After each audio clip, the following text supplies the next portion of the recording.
The Soroka Medical Center, that's where we're at. Just look around me. Sanjeev's got a wide angle lens on here. You can just see, looking here, the damage to this building. And Sanjeev, if you can just pan up there to the higher floors, the medical center director here told me it was a 5th floor direct impact on the cancer and neurology ward. He said very fortunately the 25 patients, bedbound patients that they'd had there until yesterday had been taken to the basement for their safety. That had been a precautionary measure. This direct impact on the hospital, he said, has caused extensive damage. 40 casualties here, most of them with light injuries from broken glass. Most people taking shelter inside the hospital. But to give you a sense of this place, the children's ward is over in that direction. There is a maternity ward in this hospital. I've seen pregnant ladies outside the hospital having to leave with other patients already today. This is the biggest medical facility in the south of Israel. It serves 1 million people. I can hear water raining down. It looks like the fire crews are still up there above us, just dousing the building. We know that the fire crews, I just saw them going back inside the building there.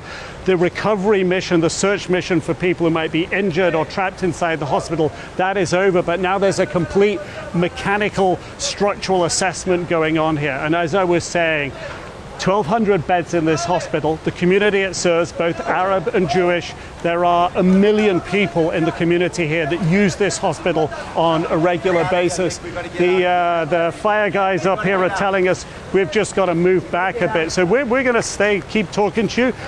We're just going to move back a bit here.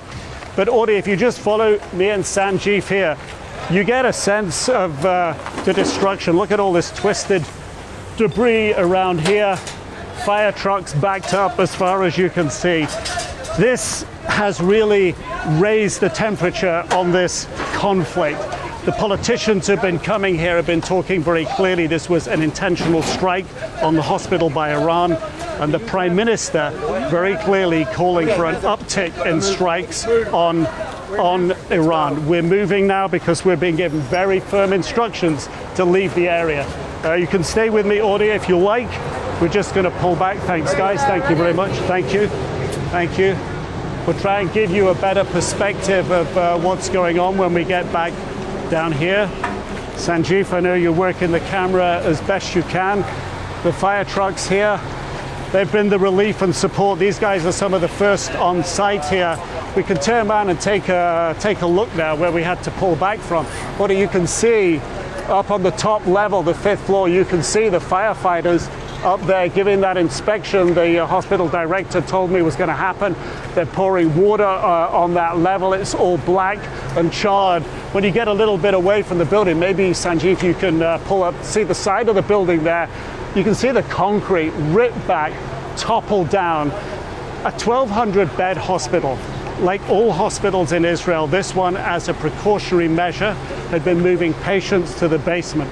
And that's why the director said that the casualty toll here was not worse. It could have been far worse. And I think when you try and look at this, and you know, the question at the moment is diplomacy. Is diplomacy going to work? Is it possible at the moment? Days like today, when such an emotive site as a hospital, the cancer ward, the urology ward, pregnancy clinic here as well, children's wards part of this hospital. When that happens, that raises the temperature. And it does feel on this 7th day of the conflict, clearly diplomacy, it hardly seems it's a question at the moment.